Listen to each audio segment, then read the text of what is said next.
구속사에서 요셉을 빼놓을 수가 없죠.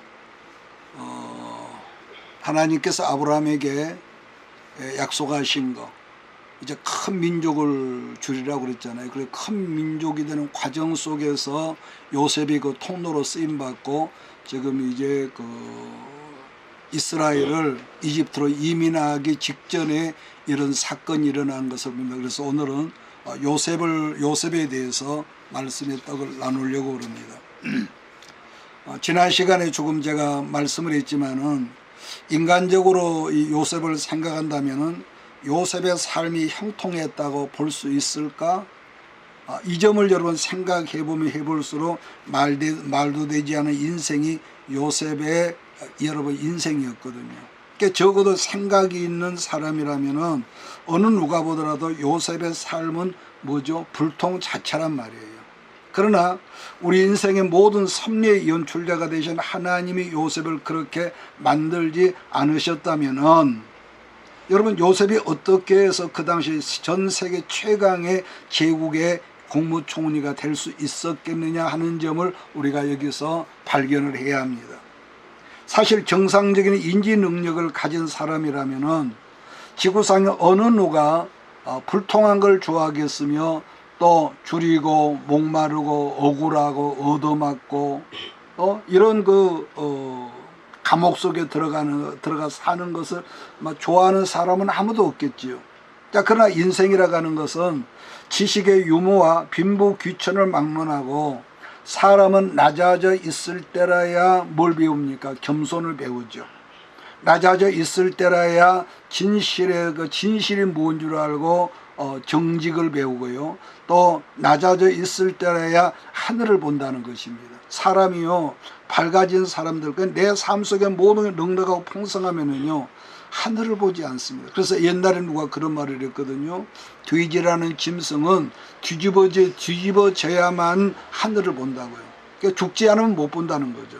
그러니까 아무리 신령한 소리를 다하고 탁월한 지식이 있고 세상에 없는 어떤 능력이 출중하다는 소문이 나 있는 사람일지라도 내가 서 있는 땅의 역사가 환히 밝아 있는 사람은요, 헤아릴 수 없는 별들이 밤하늘에 반짝거리고 있을지라도 하늘의 별들은 그 사람에게 전혀 보일 수가 없다는 것입니다. 자, 그렇게 이스라엘의 하나님은 모세 입을 통해서 말씀하기를 신명기 8장 2절 3절에서 뭐라고 합니까? 네 하나님 여호와께서 이 40년 동안에 너로 광야의 길을 걷게 하신 것을 기억하라. 이는 그 다음에 기억하시죠? 낮추시며 너를 시험하사 네 마음이 어떠한지 그 명령을 지키는지 아니 지키는지 알려하여 하심이라. 너를 낮추시며 너를 줄이게 하시며 너도 알지 못하면 이 열조도 알지 못한 만나를 내게 먹이신 것은 사람이 떡으로만 사는 것이 아니요 하나님의 입에서 나오는 모든 말씀으로 사는 줄을 너로 알게 하려고 지난 세월 속에서 너를 낮췄다는 그런 의미거든요. 그래서 여러분, 이 만나라는 것은 하나님의 백성들이 오직 광야에 있을 때만 먹을 수 있는 음식이 만나였습니다. 그런 점에서 오늘 여러분의 삶이 스스로 생각할 때 난 아직 광야에 있어. 광야라면은 아니 여러분들이 지금 먹고 있는 음식물이 만약에 만나라고 여겨진다면은 이스라엘이 광야가 끝나고 가나안 땅에 들어가서 나오는 착곡물을 먹었을 때에 하늘에서 내려오던 만나가 끊어졌던 것 같이 여러분의 삶 가운데서도 이제는 광야 음식의 만나가 끝나기를 예수의 이름으로 축원합니다. 우리들이 육체를 가진 사람이기 때문에 땅에서 나오는 모든 일용할 양식 의식주가 없으면은 우리는 살 수가 없죠. 자, 그럼에도 불구하고 우리 인생의 모든 연출자가 되시는 하나님 말씀을 붙들 수 있는 여러분 우리 모두가 되어야 할 줄 믿습니다. 왜 그러냐? 그래야만 우리 인생도 형통한 자가 될 수 있기 때문입니다. 이 부분에서 또 다른 것을 우리가 추론해 볼 수 있는데 애굽의 법에 의하면은요, 애굽의 법에 의하면 이유 불론 요셉은 현장에서 사형을 당하는 것이 너무너무 당연한 것이죠. 그래서 만약에 여기서 우리가 여러분 한 사람 한 사람의 보디발이라면은 여러분이 강대한 그 나라의 임금의 경호실장 이 장관쯤이라면은 여러분 집안에서 지금 종노릇하고 있는 노예가 자기 부인을 겁탈하려 했다면은 어땠을까요? 우리가 힘이 없기 때문에 이해한다 하지만 힘이 막강하면은요 자비가 없거든요. 그런데 그처럼 왕의 실세 중에 실세된 경호실장이 요세벨은 하찮은 이 노예를 왕의 신하들이 갇혀있는 시대 감옥에 가두었다는 것에 오늘 우리가 주안점을 두려고 그럽니다.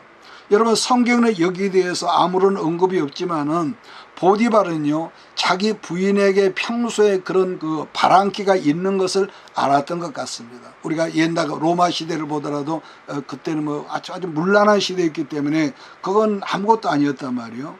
그러니까 자기 집에 있는 여자 노예나 남자 노예는요 상전들의 놀이객감이라고 그랬습니다. 또 요셉은 바로왕의 죄수가 아니라 보디발 집안에 있었던 노예 중에 하나란 말입니다. 이거 잘 귀담아 들어보세요. 왕의 죄수가 아니에요. 따라서 요셉은 죽었다가 깨어난다 하더라도 왕의 죄수들이 갇힌 시대 감옥에는 들어갈 수가 없는 신분이라는 의미입니다. 그러니까 거듭 말씀하지만은 요셉은 바로왕의 죄수가 아니었기 때문에 그 감옥은요 들어갈 수가 없어. 요셉은 요즘에 하는 말로 표현하면 뭐라고 할까? 어떤 범인이냐? 범죄자냐? 파렴치범이거든요. 그러니까 그 죄목으로는 남의 아내, 자기 상전의 아내를 겁탈하려고 했던 파렴치범이란 말이에요. 근데 그 당시는 굉장히 체면을 중시하는 그런 이 시대였고 그 당시 경호실장이 자기 부인을 겁탈하려고 했던 노예를 만약에 그 다른 일반 감옥에 가둔다면은 어떨까요?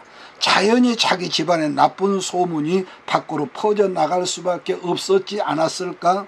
여러분 지금도 그러지만 옛날에도 우리가 목사님의 군대 갈 때도 보면요 고참들이 우리가 가면 비치 받고 가면 있거든요. 그러면은 고참들이 있는 가운데 어느 날 신참이 들어오면은 고참들이 신참에게 별의별 것을 다 물어봅니다. 별걸 다 물어봐. 왜냐하면은 그게 고참들에게 군대에서 유일한 재미였으니까요. 그러니까 군대 여러분 지하 감옥에서 어떤 재미가 없으니까 신참이 들어오면 별별 물어봤을 거 아니겠습니까? 자, 그런데 시대 지하 감옥이 아닌 다른 감옥이나 먼저 와 있던 고참 죄수들이 요셉에게 그걸 다 물어본다면은 요셉은 그 사정을 다 까발릴 수밖에 없었을 거란 말이에요. 그러니까 이러한 내용을 하나하나 우리가 뜯어본다면은 너무 시간이 복잡하지만은 길지만은 간단히 줄이고 말해서 보디발의 아내가 남편 보디발에게 요셉을 고발하지 않았다면 어떻게 됐을까? 요셉은 왕의 죄수들이 들어가는 감옥에 들어갈 수 있었을까요? 없었을까요? 없었다는 겁니다. 여기 이제 하나님의 섭리가 있는 거죠.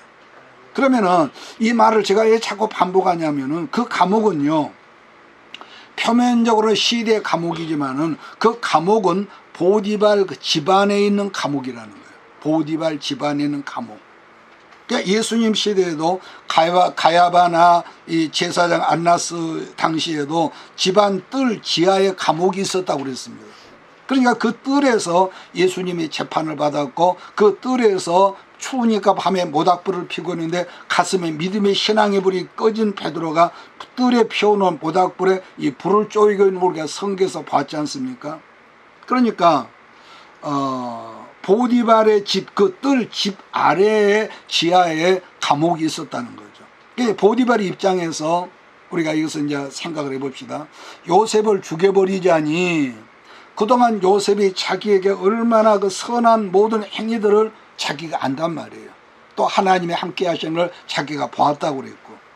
자, 그렇다고 요셉을 다른 감옥으로 보내자니 결국은 자기 집안 망신이 될 수밖에 없고요. 아마 보디발이 고민을 많이 했겠죠. 그래서 요셉은 왕의 신하가 아니었지만은 어쩔 수 없이 요셉을 자기 집안에 있던 그러니까 왕의 신하들이 들어간 감옥 속에 시대 감옥에 집어넣을 수밖에 없었다. 이렇게 우리가 성경을 풀어나가는 겁니다. 그러나 옛날에 지금이나 감옥살이가 여러분 좋겠습니까? 아무리 미사여구를 동원해도요 감옥은 여러분 얼마나 불편합니까? 지금도 우리가 알고는 그 윤통은 1.8평짜리 감옥에 뭐 허리도 펴지 못하는 그런 독방에 갇혔다는 우리가 뉴스를 봤는데요. 그러니까 더군다나 요셉은 자기가 감옥에 들어올 일을 전혀 하지 않았으니까 생각할수록 억울했을 겁니다. 생각할수록 하나님 왜 이럽니까? 근데 문제는 그런 기가 막힌 상황이 있어도 요셉을 성경은 뭐라고 변명을 하냐면은 하나님이 요셉과 함께 하시니 요셉이 형통한 자가 되었더라. 말도 안 되는 소리를 한단 말이에요 지금.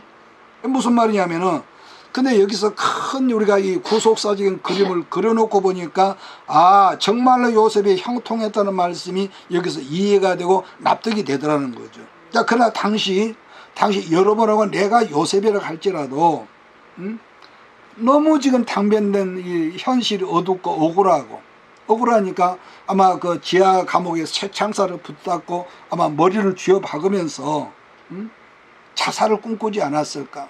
우리가 그런 것도 우리가 유추해 볼 수가 있단 말이에요. 자, 그런데 요셉은 감옥 안에 들어가서도 여전히 성실하고 여전히 충실하고, 그래서 그러한 요셉을 간수장이 묵묵히 살펴보았을 거 아니겠습니까? 그래서 결국 간수장이 말하기를 그 감옥에 있는 수많은 모든 죄수들을 관리하는 뭘로 만들었다는 죄수 반장을 요셉을 시켰다. 그러니까 요셉이 시대 죄수 반장이 되어 있을 무렵에 그 감옥에 누가 들어왔었냐면 바로 왕의 술장관하고 모든 왕의 음식물을 주장하는 장관이 어떤 사고를 치고 그 감옥에 들어왔다는 거죠. 옛날 여러분 우리나라 조선조 실록이라든가 우리가 조선조 그 시대의 역사를 말하는 그런 어떤 연속곡을 보더라도요, 그 등장하는 내용들이지만은 그 당시에 옛날 모든, 요즘도 그런 경우가 없을 수는 없겠지만은 모든 실권자 왕들이 가장 두려워하고 염려하는 것 중에서 최고로 두려워하는 것은 독살당하는 것이요. 독살당하는 것. 그러니까 그러다 보니까 왕이 먹고 마시는 모든 음식물에 독을 집어넣어서 서서히 죽이는 것이 비일비재했단 말이에요. 그래서 자기가 가장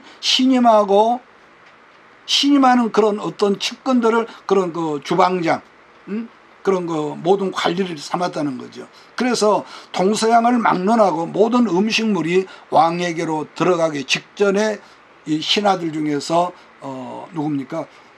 그 상궁 같은 우리나라 같은 그 은수저를 음식물이나 또 음료에 집어넣어서 독이 있나 없나 그걸 유심히 살피고, 또 그렇지 않으면은 직접 기미상궁 같은 사람들이 이 주방에서 하는 음식물을 하나하나 그것을 먹고 음미를 해보는 겁니다. 그러고 난 다음에 이제 상감마마에게 음식물이 들어간 것을 우리가 역사실록에서도 본단 말이에요. 그러니까 그 인물 중에서 우리가 성경 속에서 하나를 찾아본다면은 이스라엘이 하나님과 범죄함으로 바벨론으로 여러분 그 끌려가지 않습니까? 포로로. 그랬을 때 그 역할을 누가 했냐면은 왕의 술장관 누굽니까? 느헤미야가 있어요. 느헤미야. 자, 그러다 보니까 왕이 그러한 모든 신하들 중에서도 자기의 모든 음식물을 이 관장하는 느헤미야를 늘 직권해가 있으니까 잘 봤을 거예요. 근데 어느 날 아닥사스다 왕이 느헤미야가 술잔을 갖고 보니까 얼굴이 어둡단 말이에요. 야, 이놈에게 무슨 문제가 있네.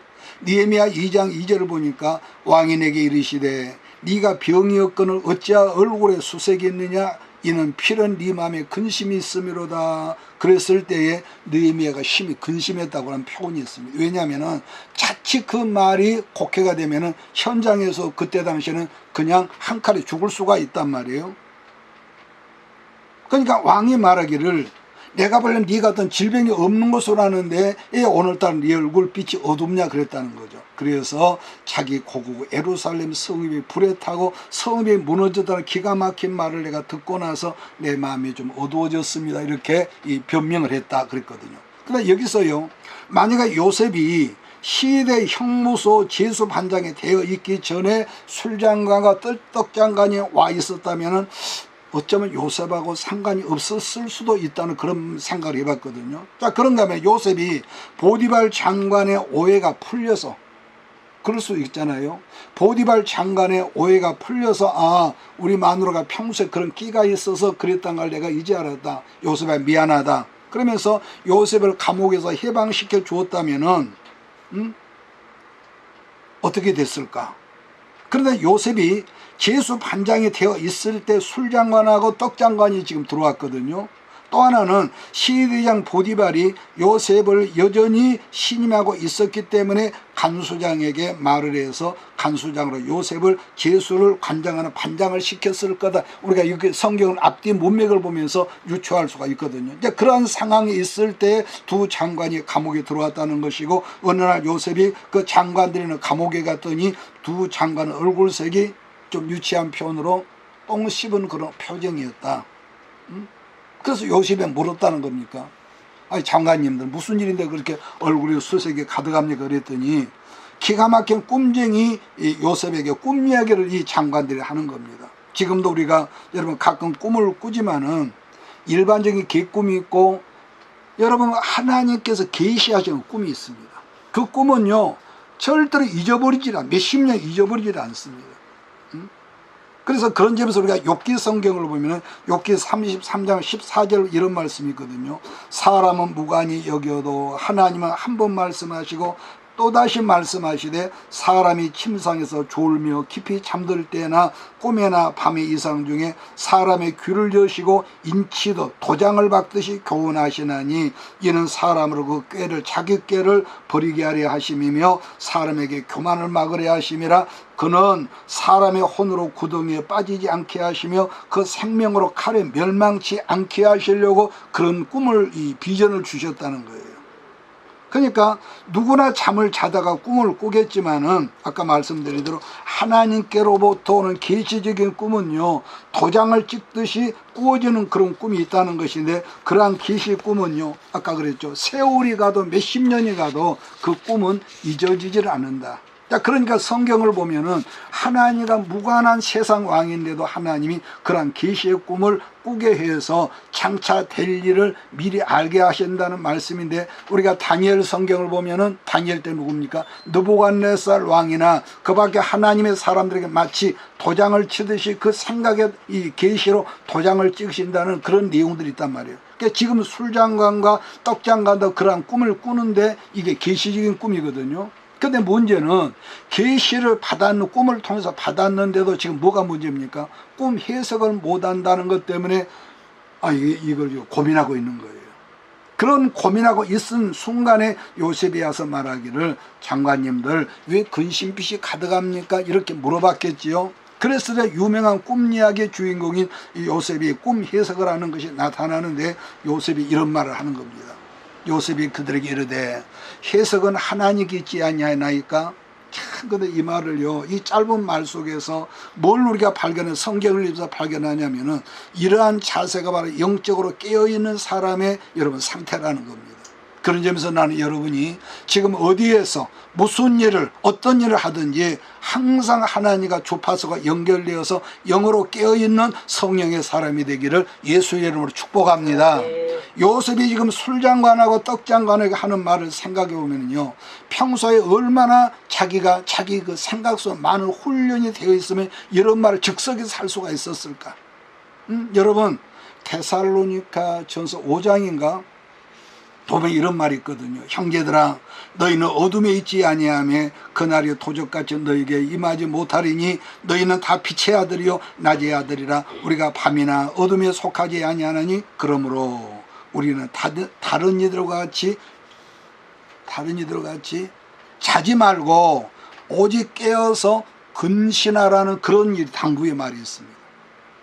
깨어있는 사람은 우리가 지금 환경이 어떠할지라도 하나님과 주파수가 뭐라는 거예요? 지금 맞추어져 있다는 거예요. 지금이야 그런 말하면 여러분 이해가 안 되겠죠. 옛날에는요, 우리가 시골에 살 때 안테나가 있었거든요. TV가 막 들어왔을 때에 그 TV 주파수를 맞추려고 안테나를 이리 돌리고 저리도 안 맞으면은 화면이 칙칙칙하고 소리도 안 나고 그랬거든요. 평소에 우리가 무슨 일을 하든지 무시로 하나님과 연결되어 있는 삶이 요셉이거든요. 그러니까 요셉은 젊은 날 보디발 가정 총무가 되었다 했고, 또 하나님께서 고난당하고 있는 요셉과 함께 하셔서 요셉이 형통한 자가 되었다고 여러분 그렇게 말씀합니다. 자, 그러므로 여러분이 다시 또 말을 하죠. 지금 어디에서 어떤 삶을, 어떤 땀 흘리는 삶을 살지라도 나는 하나님의 손에 잡힌 자라는 사명감이 있기를 바라고, 나는 지금 하나님과 훈련을 받고 있는 사람이라는 그런 자의식이 여러분에게 충만하기를 주의로 축복합니다. 여러분 훈련이 있는 사람은요 바르게 말 그릇 준비라는 말이 있어요. 그릇 준비. 그게 훈련이 되어 있는 사람은 어느 한순간에 하나님 그 사람을 코라고 여러분 부르시고 쓰신단 말이에요. 또 하나는 하나님께서 나를 크게 복 주시는 사람이라는 꿈을 꾸면서 나는 이렇게 복이 없어. 나는 이렇게 가난해. 순간순간 그런 것이 없을 수는 없지만은 하나님께서 내게 큰 복을 주시려고 나를 지금 이렇게 낮아지게 하셨다. 같은 환경이라도 생각을 이렇게 바꾸는 여러분이 되기를 바랍니다. 잠언 성경을 보면은요 우리에게 말씀하기를 꿈이 없는 사람은 망할 짓을 골라서 한다는 말씀. 묵시가 없는 사람. 묵시는 한자인데 번역하면 비전이잖아요. 비전은 우리말로 하면 또 번역하면 꿈이거든요. 그러니까 비전이 묵시가 없는 사람 망할 짓을 골라서 한다. 여러분 왜? 가슴에 비전이 없는 사람은 첫째로 자기 기분 내키는 대로 자기 감정 절제를 못하는 거예요. 조금 더 그걸 브레이크를 밟지 못하고 기분만 팍 쏴버리고. 그러니까 자기 생각대로만 움직이다 보니까 인간관계가 참 망가지지 않습니까? 그러나 가슴에 그런 꿈에 비전이 있는 사람은 우리가 직장생활 하루에도 일주일을 살다 보면 얼마나 속상한 일이 여러분 있겠어요. 그럼에도 불구하고 가슴속에 비전의 꿈이 있는 사람은 자기의 생각이나 자기의 감정, 입에서 나오는 언어를 여러분 조절하고 절제할 줄 아는, 나는 여러분이 그런 사람 되기를 축복합니다. 물론 이런 말을 하는 나 역시도 되돌아보면은 지나간 여러분 세월을 돌아보면 얼마나 많은 세월 속에 넘어짐과 좌절이 있었으며 순간순간 환경 속에 절망스러움이 왜 없었겠습니까마는, 그러나 그때마다 내가 하는 것이 있어요. 내가 여기서도 2층에 올라가면서 하늘을 내가 바라보면서 오늘 아침에도 세멘트 바닥에 무릎을 꿇고 무능력한 나, 못난 나를 바라보는 것이 아니라 전능하신 주 하나님을 바라보면서 주님 오늘도 내 인생이 최고의 하루가 되게 하심을 나는 믿습니다.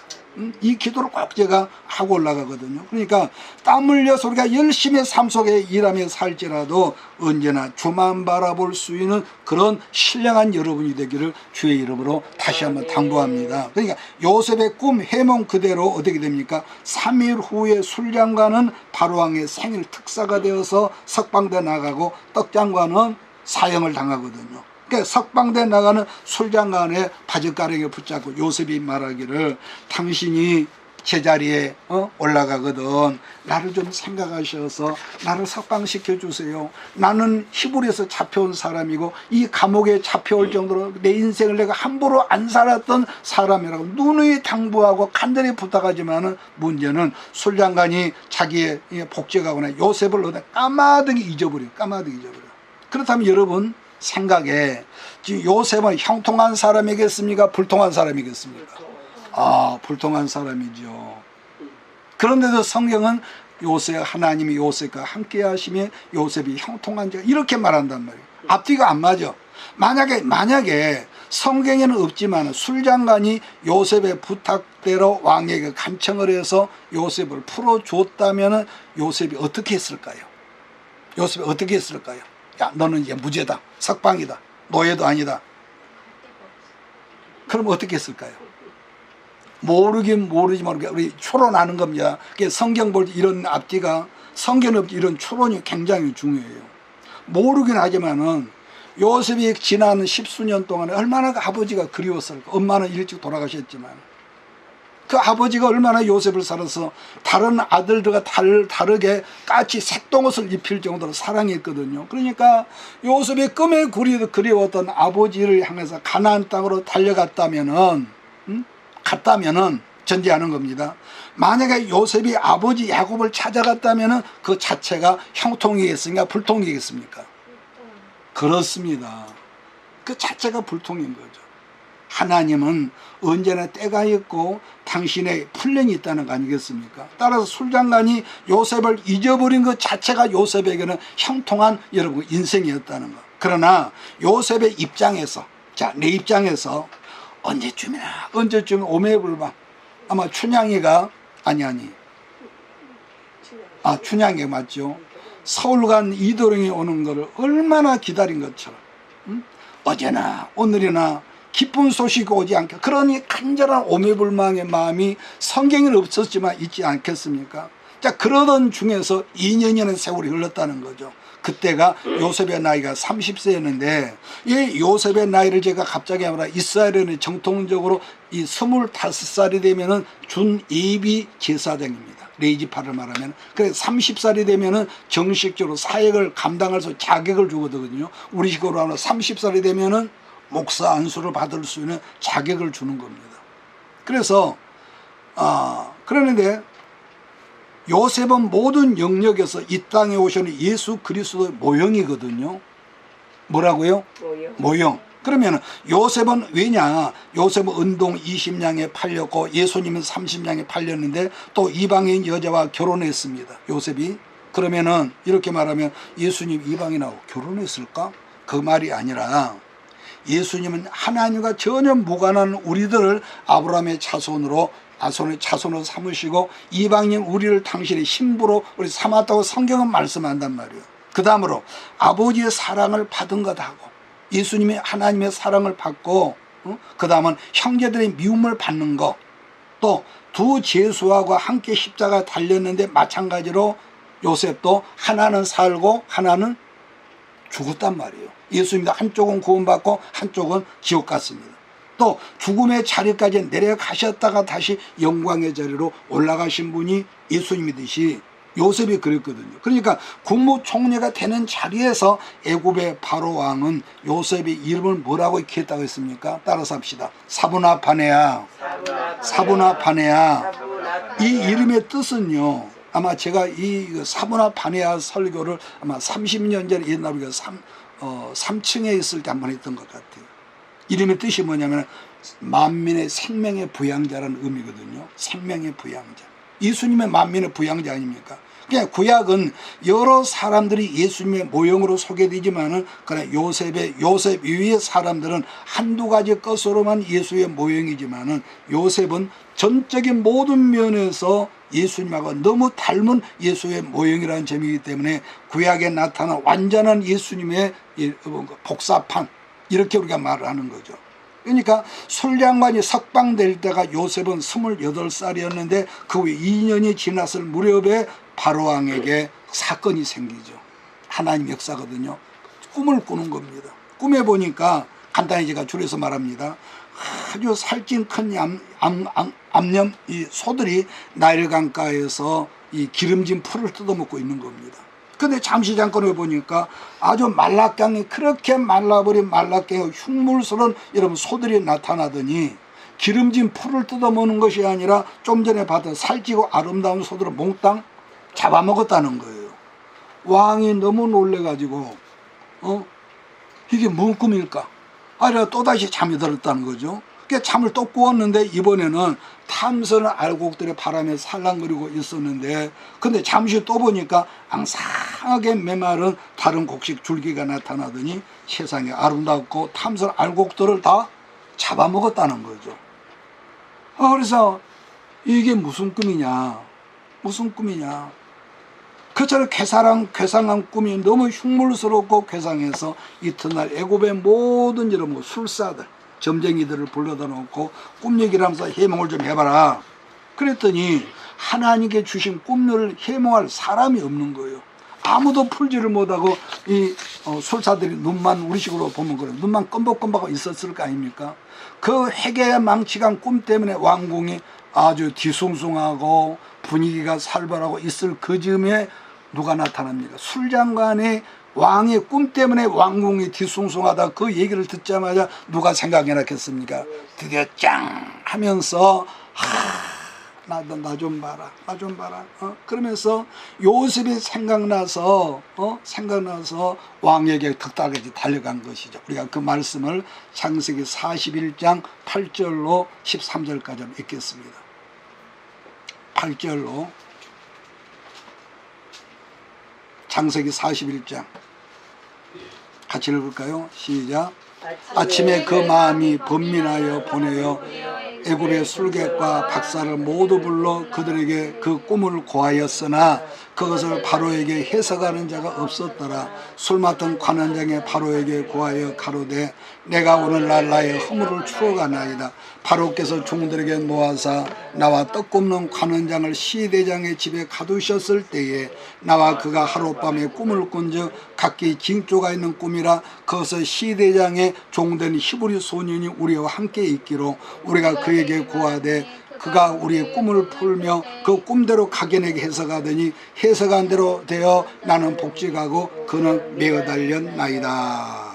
여러분, 이렇게 해서 드디어 감옥문이 삐걱 소리를 내면서 감옥문이 열어졌단 말이에요.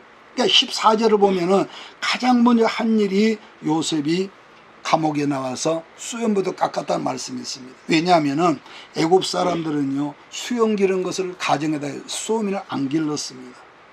그러니까 드디어 일개 죄수였고 한 가정의 노예였으며 강간 미수발 죄인의 딱지가 떼어지고 왕 앞에 서는 요셉을 우리가 지금 보는 거예요. 응? 여러분, 하나님 일은요 항상 이렇게 되는 것 같아요. 고린도전서 2장 9절 말씀에는 이런 말씀이 있거든요. 기록된 바 하나님이 자기를 사랑하는 자들을 위하여 예비하신 모든 것은 눈으로 보지도 못하고 귀로 듣지도 못하고 사람의 마음으로 기억하십니까? 생각지도 못한다는 것 같다. 하나님의 역사가 그렇게 나타나는 거예요. 그러니까 요셉으로는 감히 언감생심 상상하지 못한 일들이 좀 일어나고 있거든요. 드디어 요셉이 일국의 왕 앞에 서 있을 때 왕이 요셉의 꿈꾼 이야기를 여러분 우리가 보는데요. 우리가 다시 한번 봅시다. 41장 25절 41장 창세기 25절 31절 시작. 요셉이 바로에게 아뢰되 바로의 꿈은 하나라. 하나님이 그가 하실 일을 바로에게 보이심이니라. 7 좋은 암소는 7에요 7 좋은 이삭도 7이니 그 꿈은 하나라. 그 위에 올라온 파리하고 흉한 7년이요 동풍에 말라 속이 빈 7 이삭도 7의 흉년이니 내가 바로에게 이르기를 하나님이 그가 하실 일을 바로에게 보이신다니 이것이라. 온 애굽 땅에 7의 큰 풍년이 있겠고 후에 7의 흉년이 들므로 애굽 땅에 있던 풍년을 다 잊어버리게 되고 이 땅이 그 기근으로 망하리니 후에든 그 흉년이 너무 심함으로 이전 풍년을 이 땅에서 기억하지 못하게 되리이다. 여러분, 여기에서 우리가 얼마나 탁월한 요셉의 그 식견, 이걸 우리가 발견한단 말이에요. 여러분, 근데 우리가 인생을 살다 보면은요 이런 기회가 올 때가 있다는 거죠. 여러분이 과연 하나님이 살아계신 하나님이라는 확신과 하늘과 땅의 권세를 가지신 예수님을 믿는다면은 항상 영으로 깨어있고 기도하다가 쉬는 일이 없기를 바랍니다. 여러분, 오해하지 말 것을 이런다고 쉬지 마 기도했다고 항상 교회 와서 엎드려 그런 말이 아니라 아까 제가 그랬잖아요. 항상 주파수가 예수님과 맞춰있는 사람, 어떤 좋은 일이 있더라도 나쁜 일이 있더라도 하다못해 우리가 연속곡을 보더라도 거기에서 하나님 메시지를 찾는 그런 안목, 그러면서 우리가 뭘 해야겠어요? 하나님 나를 사용해 주세요. 하나님 나를 사용해 주세요. 응? 성경은 말씀하기를 하나님이 문을 열면은 기억합니까? 닫아버릴 자가 없고 하나님 문을 닫아 놓으시면은 열어놓을 사람이 없다는 거예요. 이 말씀을 믿으시길 바랍니다. 뿐만 아니라 하나님이 그 사람을 높이시면 낮출 자가 없다 했습니다. 한 가지 분명한 것은 여러분이 인생을 살다가 어느 순간 경점에서 아무리 여러분의 이름이 창대해지고 명예가 높아지고 세상에 없는 큰 재물이 여러분에 있다 할지라도 하나님께서 그 모든 것을 내게 사명으로 주신 은사란 것을 잊지 말기를 예수의 이름으로 당부합니다. 은사요, 은사요. 왜냐하면은 목사님이 보지만은 우리 주변에서도 보는 영으로나 육으로 그 크고 그 엄청난 은사에 달라트 받은 사람들이 그 인생 후반전이요 너무너무 좋지 않게 끝나는 사람들이 많거든요. 많아. 여러분, 그래요. 그래서 좋은 것일수록 주의 영광을 이해하지 아니하고 내 자랑을 위해서 쓴다면은 그런 인생은 결국은 망하더라는 거예요. 결국은 망해. 근데 인생은요 이런 말은 내 자신을 보다 하루아침에 바뀌어지지 않거든요. 우리들이 아무리 귀한 사명과 어떤 큰 능력을 받았다 할지라도 삶 속에서 훈련하지 않으면은 훈련되어 있지 않은 사람 별 수 없이 옛날 본자리 야생마로 살다가 결국은 광야 인생으로 그 인생의 끝을 본다는 점을 여러분 잊지 마십시오. 여러분 절대로 잊지 말아야 합니다. 우리가 예를 들면 11주 생활 하나도 그 작은 것 하나라도 정확히 구별해서 들어지는 훈련이 없는 사람들은요, 내가 이 다음에 큰 재물 중에 그때 많이 할까, 천만의 말씀입니다. 작은 것에 인색하다 큰 것에도 인색하거든요. 그러니까 큰 것을 주셔도 벌벌 떨다가 주신 축복 때문에 나뿐만 내 자식 새끼들까지 망하게 하는 그런 엄청난 멍청한 짓을 부모들이 한단 말이에요. 부끄럽지만은 저는 과거에 하나님께서 내게 주신 기회를 걷어차버리는 그런 정과가 있습니다. 왜? 하나님은 그때 엄청난 복을 주셨는데 내 마음에 안 맞다고 내가 걷어차버렸거든요. 근데 그때는 몰랐죠. 내가 옳았으니까. 세월이 지나고 험한 세상을 살다가 돌아보면은 정말로 그때 내가 하나님 철없는 짓을 하는 행동이었고 어리석었지만은 분명한 것은 주신 축복을 다 잃어버리고 난 다음에 죽을 만큼 어려운 과정 속에 살다 보니까 깨달아지는 것은 그때 내가 정말로 하나님 앞에 잘못했구나. 그걸 뒤늦게 깨닫고 나서야 하나님께 무릎 꿇고 회개하는 나를 보거든요. 여러분 그런 점에서 여러분 말씀을 끝내겠습니다. 우리가 부부관계나 처음에는 너무너무 만나서는 좋죠. 5분을 못지 않고 문자하고 전화하는 그런 부부라도 살다 보면 관계가 느슨해집니다. 살다 보면 물질 관계도 처음에는 물질만 있으면 될 것 같아요. 어느 순간 물질이 풍성하면은요 그 관계가 물질과 고장이 나버리죠. 건강도 마찬가지. 항상 젊을 것 같죠? 아니요. 그런데 언제 깨닫냐? 잃어버리고 난 다음에 우리가 깨닫는데, 그래서 잃어버리지 말고 후회하지 말고 언제나 말씀을 듣고 말씀으로 깨달아서 건강한 여러분의 인생의 삶이 되기를 예수 이름으로 축복합니다. 네. 그래서 우리가 잘 아는 시편 말씀이 있잖아요. 19편 67절을 보니까 119편 고난당하기 전에 내가 그릇 행하였되 함부로 살았더니 이제는 내가 주의 말씀을 지키나이다. 이전에 주의 말씀을 내가 지키나이다. 여러분 인간은 누구나 다 그렇습니다. 아담과 하와가 범죄함으로 에덴을 잃어버리고 난 다음에 에덴을 그리워했단 말이에요. 하나님의 책망이 없는 그런 인생을 사는 우리가 얼마나 좋겠습니까? 그러나 인생은 죄성 때문에 책망받을 짓거리를 하거든요. 그래서 바울은 어떤 말을 하냐면은 에베소서 5장 13절에 그러나 책망을 받는 모든 것들이 빛으로 나타나나니 빛으로 나타나니 나타나지는 것마다 빛이니라. 책망을 통해서 빛이 나타난다는 거. 그래서 생각해 본다면 우리들 중에서 책망받는 걸 좋아하는 사람 누가 있겠습니까? 우리 성호도 책망하는 거 아주 질색하더라고. 굉장히 기분 나빠하고 싫어해. 그러면 어떻게 하느냐? 그래서 예배를 중히 여겨라는 거. 왜냐? 예배를 통해서만 하나님 말씀을 들을 수가 있고 예배를 통해서 그 말씀을 통해서 내 점검을 나 스스로 점검이 되거든요. 내가 저 어둠에 있구나, 빛에 있구나. 이걸 우리가 이 말씀, 그래서 말씀을 캐논이라 하죠. 캐논은 이 세상의 가장 정확한 잣대. 그래서 말씀은 빛이고 말씀은 사랑이고 또 빛이란 곧 하나님 자신이죠. 그래서 여러분 어떤 사람은 우리 그 주변에도 보면은 우리 아들 딸은 머리가 좋으니까 법대를 보내야 한다고. 어떤 가정은 보니까 의과대학을 보내야 한다고. 여러분 그 말이 그분들 입장에 틀린 말은 아니겠지요. 그러나 분명한 건 말씀을 끝내겠습니다.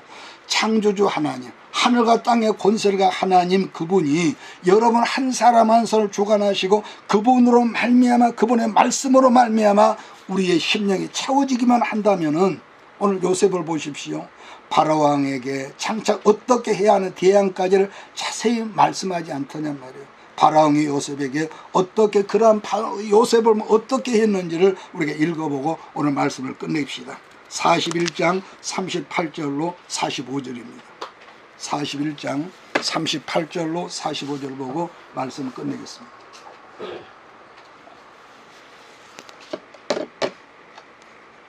시작.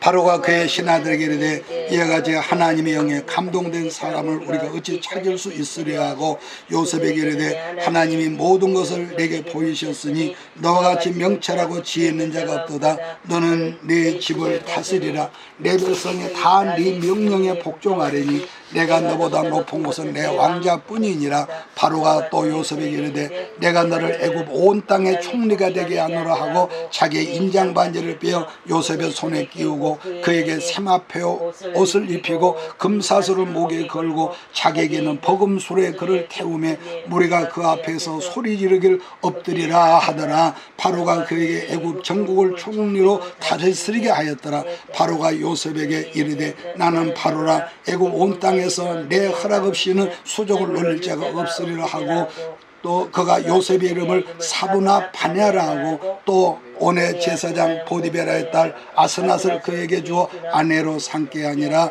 요셉이 나가 애굽 온 땅을 순찰하니라. 이 놀라운 하나님의 기름 부심의 큰 축복 역사가 오늘 여러분에게도 함께 있어서 하나님과 함께 형통한 자가 되기를 예수의 이름으로 축복합니다.